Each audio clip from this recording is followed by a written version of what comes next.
It's been nearly a week since her father reported 5-year-old Haleigh Cummings missing, and everyone is a potential person of interest, according to authorities. Investigators leading the search for the little girl in Florida say the search could be winding down, while the investigation, we're led to believe, picks up. Police say they plan to call off their ground search for Haleigh after today. She's been missing for nearly 7 days now, with virtually no trace that we know of what happened to her or where she could be now. Investigators say they've interviewed Haleigh's family. Police say they will be a major focus of the investigation unless and until they are eliminated as suspects, which as of now they have not been. Cops have also talked to just about every registered sex offender in the area, they tell us, the area around Haleigh's home just south of Jacksonville. So far, we've been told of nothing. Rod Wheeler can give us some insight into how this sort of investigation works. He's a former homicide investigator for Washington, D.C. Good to see you, Rod. Hey, Shep. Anybody who suggests leave the family alone is just not knowledgeable about what authorities do.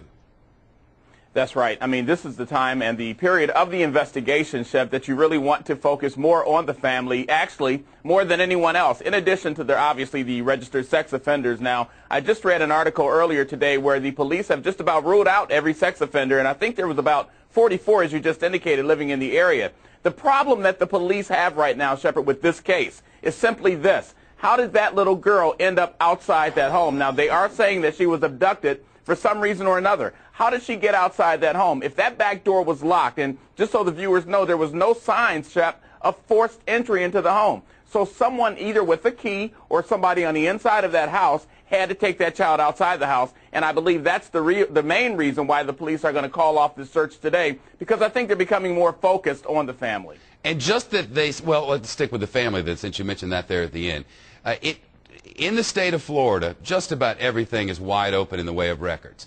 And often, sure, having worked with police in the Fort Myers area, the Orlando area, the Miami area, the Panama City area, the Fort Walton Beach area, almost always, if the family comes forward, gives testimony that they believe, cooperates in every way, passes a polygraph test, they'll eliminate them as soon as they can, right? But they haven't done that here.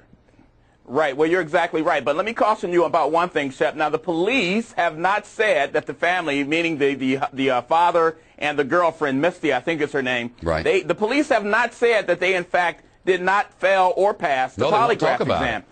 That's right. The police have said that they've taken the polygraph exam. Now, just last night on Greta's show, Greta kind of zeroed in on that point, and she actually asked them whether or not the police told them that they passed the exam. And what their response was that the police said that they passed the exam. Let's hear that from the police. So I think you're absolutely right. For some reason, the police are not saying that they haven't passed or failed this exam, and they are continuing to focus on the father, as they should, and focus on the 17-year-old girlfriend that was, of course, alone at the home with the little girl. Until they can be eliminated, they will focus there. Not unusual. Working to get some authorities in on this one. Rod Wheeler, good of you. Thanks.